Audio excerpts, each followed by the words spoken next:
لا تقسطوا فی الیتامى فانکحوا ما طاب لکم من النساء مثنی وثلاث ورباع۔ اور اگر اندیشہ ہو تمہیں، خوف ہو کس بات کا، اللہ تقسطوا کہ انصاف نہیں کر سکو گے،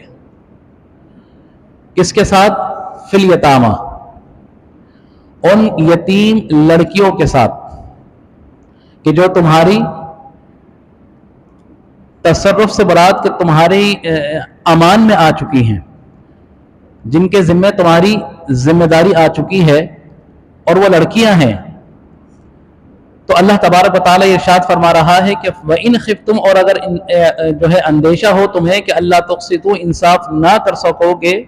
فی الیتامى ان یتیم لڑکیوں کے ساتھ، فانکحوا ما طاب لکم من النساء، تو اللہ تبارک و تعالیٰ ارشاد فرما رہا ہے کہ تمہیں چاہیے کہ تم ان سے نکاح کر لو، ان سے جو تمہیں پسند ہو، ما طاب لکم من النساء، ان عورتوں میں سے جو تمہیں پسند ہو، مثنی دو دو، وثلاثہ تین تین، ورباع اور چار چار۔ تو یہاں پر دو دو تین تین چار چار کا ذکر آ گیا، تو اس سے کچھ ابہام بھی پیدا ہوا۔ ابہام ویسے تو نہیں ہے، لیکن کچھ لوگوں نے اس آیت کو پڑھ کر وہ مبہم ہوئے، انہوں نے کہا کہ دو دو کا ذکر ہے، دو دو کرو، چار تین تین کرو، چار چار کرو، دو دو کا مطلب چار، تین تین کا مطلب چھ، دو چار اور چھ ہو گئے 10، اس کے بعد ورباع چار چار، چار کو چار کے ساتھ ایڈ کیا تو وہ ہو گئی 8، تو ٹوٹل تعداد لے لی گئی 18۔ تو کچھ لوگوں نے یہ لیا کہ جی 18 سے نکاح کر سکتے ہیں، یا 18 سے زائد سے نکاح کر سکتے ہیں۔ کیوں کہ اللہ تبارک و تعالی نے یہ قید نہیں لگائی کہ اس سے زیادہ نہیں کرنا، اللہ نے تو یہ فرمایا کہ دو دو سے کرو، تین تین سے کرو اور چار چار سے کرو۔ اب کچھ ہوتے نا ایکسٹرا آرڈنری ہوشیار، یا بننے کی کوشش کرتے ہیں، تو وہ اپنی ہی ایک وہ لے کر آتے ہیں لاجک کہ نہیں اس کی لاجک میرے حساب سے یہ ہے۔ تو بہت سے ایکسٹرا آرڈنری جو ہوشیار تھے انہوں نے اس تعداد سے لیا کہ دیکھو دو دو کا مطلب 4، تین تین کا مطلب 6، 4 اور 6 ہو گئی 10، اور چار چار کا مطلب 8، تو اس کا مطلب ہو گیا 18۔ اور پھر یہ بھی کہہ دیا کہ جی اللہ نے تو قید نہیں لگائی، یعنی کہ 18 بھی کر سکتے ہیں اور اس سے زائد بھی کر سکتے ہیں۔ تو یہاں انہوں نے قرآن کا مطلب اپنی عقل کے مطابق لے لیا کہ اللہ کا تو یہ حکم ہے۔ پھر اللہ تبارک و تعالیٰ آگے ارشاد فرما رہا ہے کہ فَإِنْ خِفْتُمْ أَلَّا تَعْدِلُوا، پھر اگر تمہیں یہ اندیشہ ہو کہ اللہ تعدلوا کہ ان کے ساتھ انصاف نہ کر سکو گے، فواحدہ، بس تمہیں چاہیے کہ پھر ایک ہی نکاح کر لو۔ تو مین جو فوکس تھا، توجہ تھی اللہ تبارک و تعالیٰ نے دلائی کہ اس دنیا کو بھی اللہ تبارک و تعالیٰ نے انصاف کے ذریعے قائم کیا۔ جب تک دنیا میں انصاف رہے گا دنیا قائم رہے گی، جہاں انصاف کا توازن بگڑا تو پھر دنیا کو بھی خطرہ ہو جائے گا۔ آج آپ دیکھ لیجئے دنیا کے اندر انصاف کا توازن بگڑ رہا ہے تو کوئی بھی زمین ایسی نہیں ہے کہ جہاں پر امن ہو۔ خاص کر مسلم ممالک میں دیکھ لیجئے کہ یہاں انصاف کا توازن نہیں ہے۔ انصاف سے مراد بہت سی چیزیں آ جاتی ہیں، بہت سی، کیونکہ یہ جو چیپٹر ہے یہ پھر بہت بڑا ہے، ہر چیز میں انصاف لینا، ہر چیز کے اندر دیکھنا۔ تو جہاں انصاف ہوگا وہاں امن ہوگا، جہاں انصاف نہیں ہوگا وہاں امن بھی نہیں ہوگا۔ تو ہر چیز میں یہی فارمولہ اللہ تبارک و تعالیٰ نے شادیوں کے معاملے میں بھی فرما دیا کہ اگر تم انصاف کر سکتے ہو تو دو دو بھی نکاح کر لو، تین تین بھی نکاح کر لو، چار چار بھی نکاح کر لو۔ لیکن پھر میں نے عرض کی کہ کچھ ایکسٹرا آرڈنری ہوشیار تھے، انہوں نے اس آیت کا غلط معنی لے لیا۔ لیکن آگے جب تسلسل کے ساتھ قرآن پاک کو پڑھیں گے تو اللہ تبارک و تعالیٰ بڑی حکمت کے ساتھ اپنی بات کو بہتر انداز میں بیان فرما بھی رہا ہے، اور سمجھنے والوں کے لیے ان کے لیے بہت زیادہ حکمت بھی ہے۔ فَإِنْ خِفْتُمْ أَلَّا تَعْدِلُوا کہ اگر تم اندیشہ ہو کہ عدل نہ کر سکو، فَوَاحِدَةً تو ایک سے ہی نکاح کر لو، پھر ایک سے زیادہ پر نہ جاؤ۔ أَوْ مَا مَلَكَتْ یا پھر ایسی کوئی، اب جیسے پہلے کے زمانے تھے جنگ و جدل کی صورت میں مال غنیمت بھی ہاتھ لگتا تھا، دشمن کی خواتین بھی آتی تھیں تو وہ لونڈیا باندیا بن جایا کرتی تھیں، تو ان سے کہا گیا کہ کوئی ایسی چیز جو تمہاری جو ہے غلام ہو، لونڈی ہو، یا پھر اگر تم انصاف نہیں کر سکتے تو پھر ان تک محدود کرو اپنے آپ کو، نکاح کرنے کی پھر ضرورت نہیں ہے۔ تو معلوم یہ ہوا کہ یہ آپشنل ہو گیا، معلوم یہ ہو گیا کہ آپ کی استطاعت ہے، آپ کے اندر عدل کرنے کی صلاحیت ہے تو اللہ تبارک و تعالیٰ نے حکم دیا ہے کہ نکاح کر لو، لیکن اگر آپ کے اندر استطاعت نہیں ہے، آپ کو یہ اندیشہ ہو کہ میں عدل نہیں کر سکوں گا، تو اللہ تبارک و تعالیٰ نے پھر فرمایا کہ ایک سے ہی گزارا کرو، پھر ایک سے زیادہ کرنے کی ضرورت یا حاجت نہیں ہے۔ ذالک ادنیٰ الا تعولوا، کہ یہ زیادہ قریب ہے کہ کہیں ایسا نہ ہو کہ اندیشے کے اندر جانے انجانے میں تم سے ظلم ہو جائے، اس لیے اللہ تبارک و تعالیٰ نے حکم فرما دیا۔ اب رہی بات کہ وہ لوگ کہ جنہوں نے دو یا تین یا چار، اور کچھ لوگوں نے اس سے یہ بھی لیا کہ بھائی وقتی طور پر نکاح بھی کر سکتے ہیں، یعنی کہ اگر کسی سے وقتی طور پر کچھ مہر مقرر کر لیا اور باہمی رضامندی سے لڑکے اور لڑکی نے آپس میں ایک دوسرے سے جو ہے ایجاب و قبول کر لیا اور یہ کانسیپٹ لے لیا کہ بھائی ٹھیک ہے وقت مقررہ تک یہ نکاح کر سکتے ہیں، تو دیکھو اس آیت میں تو یہ بھی اجازت ہے۔ بہت سے لوگ ہوتے نا جس کو ہمارے ہاں کچھ جگہوں پر متاع کا نام دیا جاتا ہے کہ میوچل انڈرسٹینڈنگ سے وقتی طور پر نکاح کر لیا،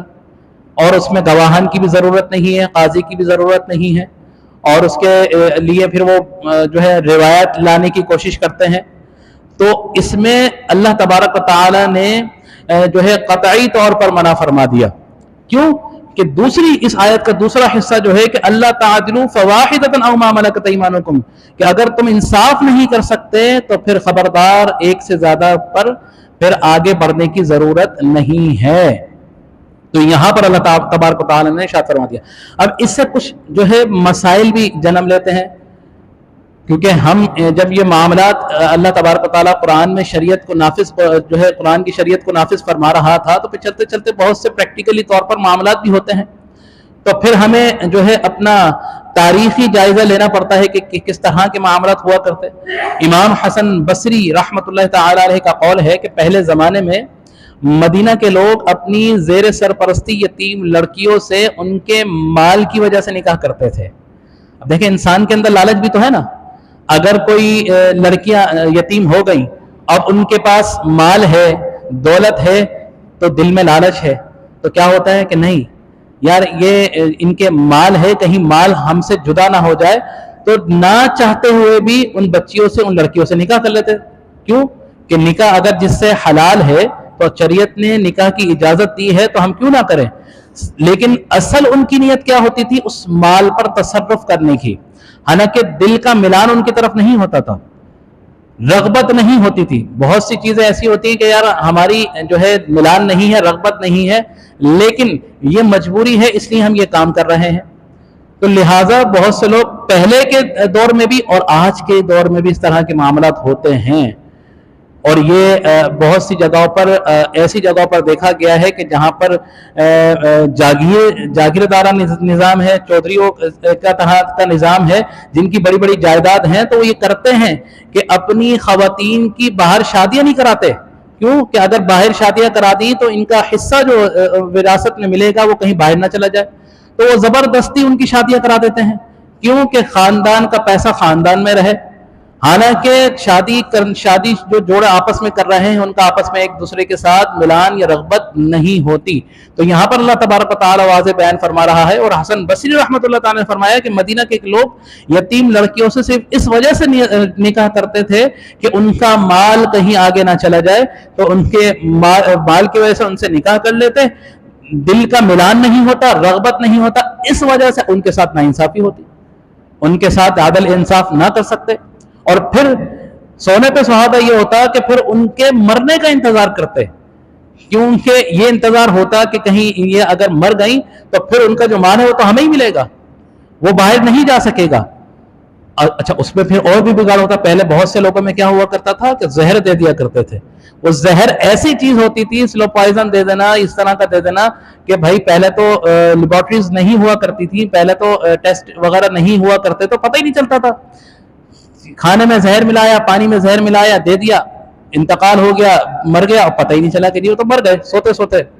تو اس طرح کے معاملات بہت ہوا کرتے تھے۔ تو یہاں پر یہاں پر یہ بیان فرما دیا گیا کہ عدل اور انصاف، اس کے ساتھ ساتھ دل کی رغبت بھی ہونی چاہیے، ملان بھی ہونا چاہیے. یعنی کہ اگر تم جس سے نکاح کر رہے ہو تو کسی قسم کی کوئی لالچ نہیں ہونی چاہیے، نہ پیسے کی. تمہاری توجہ، تمہاری اٹینشن بھی ہونی چاہیے، تم اس سے محبت بھی کرو، ان سے نفرت نہیں کرو. کیونکہ میں نے عرض کی نا کہ خواتین کے معاملات میں اللہ تبارک و تعالی نے مردوں کو بڑا جو ہے بیان فرما دیا کہ خبردار ان سے احتیاط کرو، ان کے معاملے میں نا انصافی نہ کرنا. کیونکہ یہاں زمین پہ تو نا انصافی کر جاؤ گے، لیکن جانے کے بعد اللہ تبارک و تعالی بروز محشر تم سے انصاف لازمی کرے گا. تو ایک تو یہ معاملہ تھا. دوسرا قول یہ ہے کہ لوگ یتیموں کی سرپرستی کرنے سے تو نا انصافی کرتے تھے، کیونکہ پہلے یہ تھا ہوا کرتا نا کہ یتیموں کے مال میں ان کی پرورش میں بڑی احتیاط کی ضرورت ہے. زبان سے، اپنے عمل سے، اپنے کردار سے ان کے ساتھ زیادتی نہ کرو. تو لوگ ڈرتے تھے کہ قرآن میں حکم آ گیا تو ان سے جو ہے نہیں کرتے تھے، شادیاں نہیں کرتے تھے، ان کو پالتے نہیں تھے. کیونکہ یار ذرا نہ جانے انجانے میں اگر ان کے ساتھ کوئی بھی ہم سے ظلم ہو گیا تو ہماری پکڑ ہوگی. تو اس معاملے میں تو خوف کرتے تھے. لیکن چونکہ انسان کے اندر جو ہے وہ جو نفس ہے وہ اس کو شیطان کی پیروی کرنے کے لیے بھی بعض اوقات لگا دیتا ہے، تو اس دوران لیکن زنا سے نہیں رکتے تھے. اگر کوئی یتیم بچی یا عورت ان کے جو ہے اس میں آئی ہے تو ان کی پرورش تو نہیں کر رہے اس خوف سے کہ ناانصافی نہ ہو جائے، لیکن شیطان بہکا رہا ہے تو زنا سے نہیں رکتے تھے. تو یہاں پر یہ بیان فرما دیا گیا کہ جو تم لوگ اگر ان کی پرورش سے تو ڈر رہے ہو لیکن زنا سے کیوں نہیں ڈر رہے. معلوم یہ ہوا کہ یہ تو خوف ہے تمہیں کہ اگر یتیم بچے کو اس کا مال ہڑپ کر لیا، اس کو کچھ کہہ دیا تو اللہ کی پکڑ ہوگی. تو وہ گناہ کے جس میں اللہ تبارک و تعالی نے قطعی طور پر جس کو حرام قرار دیا ہے زنا، تو وہ تم کس طرح کر سکتے ہو. تو معلوم ہوا کہ اللہ تبارک و تعالی نے اس کے خلاف بھی. اب دیکھیں کتنی حکیمانہ طریقے سے اللہ تبارک و تعالی تمام چیزوں کے بارے میں انسان کو جو ہے انداز میں بیان فرما رہا ہے کہ اس طرح پرورش کرو، یہ نہیں تو اس طرح کرو گے، اس طرح نہ ہو جائے. تو یہ بھی قول ہے. پہلے کے اعتبار میں ہوا کرتا تھا کہ پرورش کرنے کے لیے تو راضی نہیں ہوا کرتے تھے، لیکن چونکہ اپنے نفس کے ہاتھوں جو ہے لالچ میں آ کر بہت سی اس طرح کی بدعمالیاں، بد کرداریاں لوگ کر دیا کرتے تھے. اور پھر یتیم ہے، وہ مظلوم ہے، وہ مجبور ہے، وہ کسی کے آگے بول نہیں سکے گی. اگر بول بھی دیا تو ہم کہیں گے جھوٹ بول رہی ہے، کون اس کا جو ہے گواہ دینے والا ہے، کیونکہ وہ تو مظلوم ہے، وہ تو کمزور ہے. آج کے دور میں کمزور کی بھی کوئی حمایت نہیں کرتا، اس کے ساتھ بھی کوئی کھڑا نہیں ہوتا. کیونکہ یار کمزور ہے، اس کے لیے بولیں گے تو کون سا ہمیں فائدہ ملے گا، کون سے ہمیں نفع ملے گا. ہم تو طاقتور کے ساتھ کھڑے ہوں گے، کیونکہ اگر کل کو ہمیں کوئی ضرورت پڑ گئی تو طاقتور ہمارا ساتھ تو دے دے. تو یہ معاشرے کا یہ غلط چہرہ ہے. آج کے دور میں بھی یہ رائج ہے کہ کمزور کی مدد نہیں کریں گے. کیوں کہ مالی ہمیں وقتی طور پر فائدہ نہیں ہے، ہمیں اس سے فائدہ نہیں مل سکے گا، تو لہٰذا ہم کمزور کی مدد کیوں کر سکیں. تو یہ یہاں اس طرح کے معاملات ہوا کرتے تھے اور آج بھی ہیں. پھر فرمایا تیسرا قول یہ ہے کہ لوگ یتیموں کی سرپرستی میں تو ناانصافی کرتے تھے، ڈرتے ہیں، لیکن بہت سے نکاح کرنے میں کچھ خطرہ محسوس نہیں کرتے. انہیں بتا دیا گیا کہ جب زیادہ عورتیں نکاح میں ہوں تو ان کے حق میں ناانصافی سے بھی ڈرو جیسے یتیموں کے حق میں ناانصافی سے ڈرتے ہو. وہی والی بات ہو گئی کہ اللہ بنا ہوا فَإِنْ خِفْتُمْ أَلَّا تَعْدِلُوا فَوَاحِدَةً أَوْ مَا مَلَكَتْ. ایسا نہیں ہے کہ تم نکاح پہ نکاح کرے جا رہے ہو کہ جی اللہ نے حکم دیا ہے، لیکن دوسرا جو اللہ کا حکم ہے اس کو نظر انداز کر دو کہ ان کے ساتھ ان کے حق تلفی کر رہے ہو. اب حق کس طرح دینا چاہیے؟ لازمی نہیں ہے کہ عورت کو جو ہے اگر وقت پہ پیسے دے دیے، یعنی کہ آپ نے ایک سے زیادہ نکاح کیے ہوئے ہیں اور تو اگر کسی اپنی پہلی بیوی کو اس کا حق کے طور پر کچھ جو ہے خرچہ دے رہے ہو تو دوسری کو بھی خرچہ دے دو. نہیں، ایسا نہیں ہے. اپنے ہر عمل سے انصاف کرنا ہے. کس طرح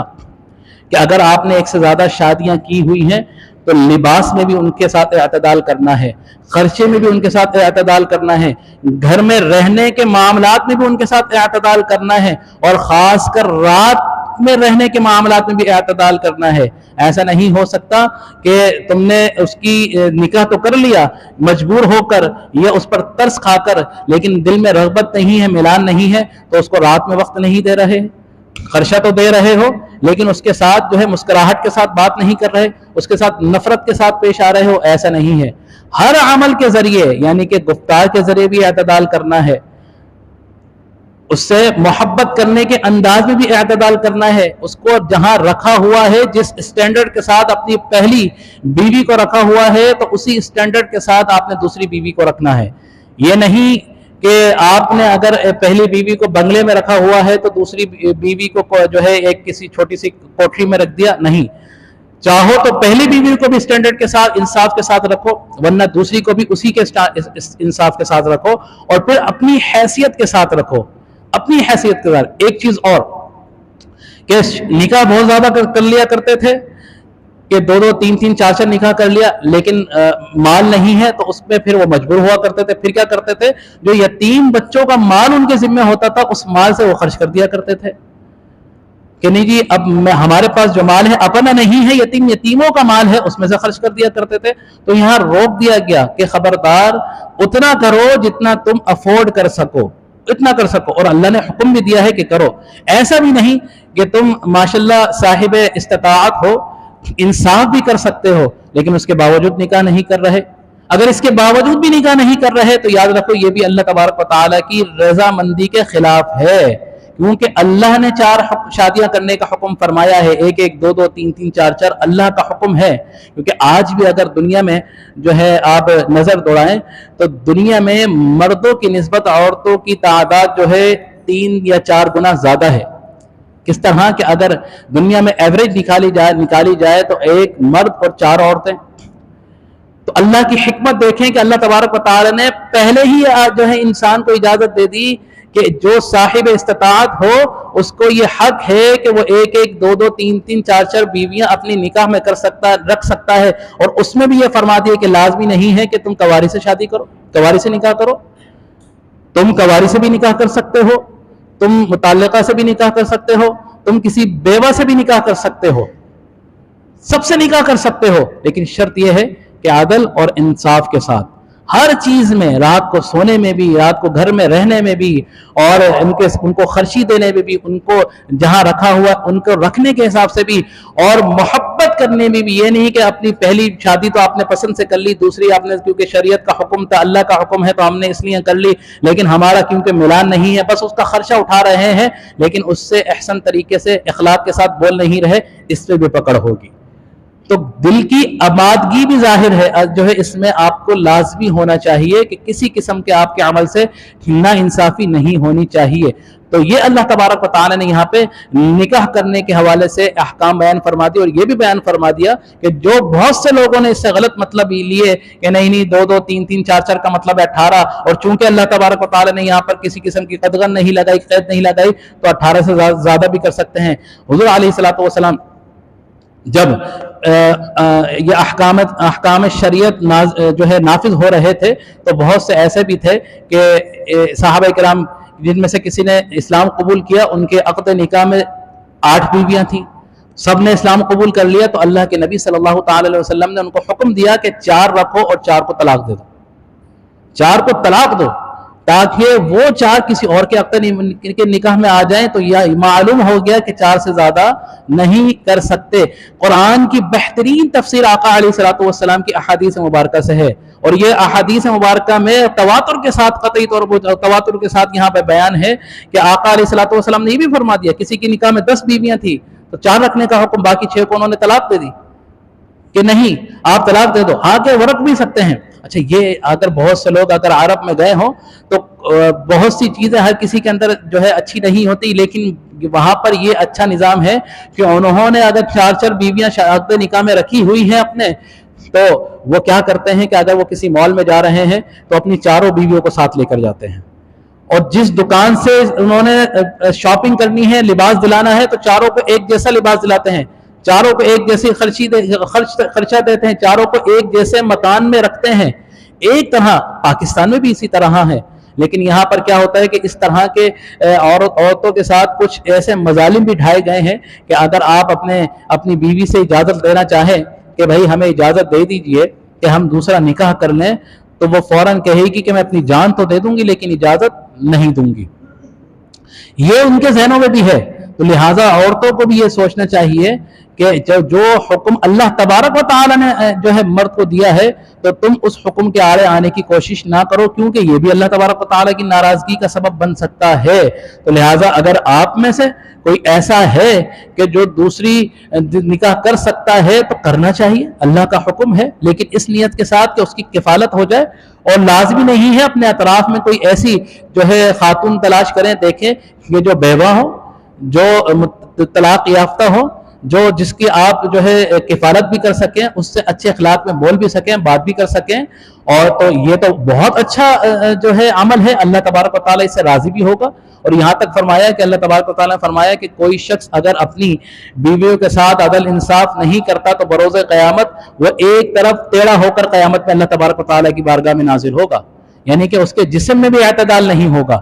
اس کا جسم بھی اللہ تبارک و تعالیٰ ٹیڑھا فرما دے گا، کیونکہ وہ اعتدال نہیں کرتا تھا۔ تو یہاں تک کے معاملات ہیں، یہاں تک کہ خواتین کے عورتوں کے معاملے میں اللہ تبارک و خاص کر نکاح کرنے کے معاملات میں جو ہے اللہ تبارک و، کیوں کہ اس سے کیا ہوگا کہ ایک تو سب سے بڑی جو معاشرے کے اندر بدعمالیاں پھیل رہی ہیں اور غلط حرکات و سکنات ہو رہی ہیں، بے حیائی اور بے شرمی پھیل رہی ہے، اس سے بھی جو ہے روک تھام ملے گی۔ یہ اللہ تبارک و تعالیٰ نے ایک نظام قائم کیا ہے، تو اللہ تبارک و تعالیٰ سے دعا ہے کہ اللہ تبارک و تعالیٰ ہمیں خواتین کے معاملے میں خاص کر اور اپنے آپ کو محتاط رکھنے کی توفیق عطا فرمائے، اور جن کے ذمہ 4 بیویاں ہیں، جنہوں نے شادیاں کی ہوئیں، ایک ہوں یا 2 ہوں یا 3 ہوں، تو ان کو اپنی عورتوں کے، اپنی بیویوں کے معاملے میں جو ہے انصاف کرنے کی توفیق عطا فرمائے۔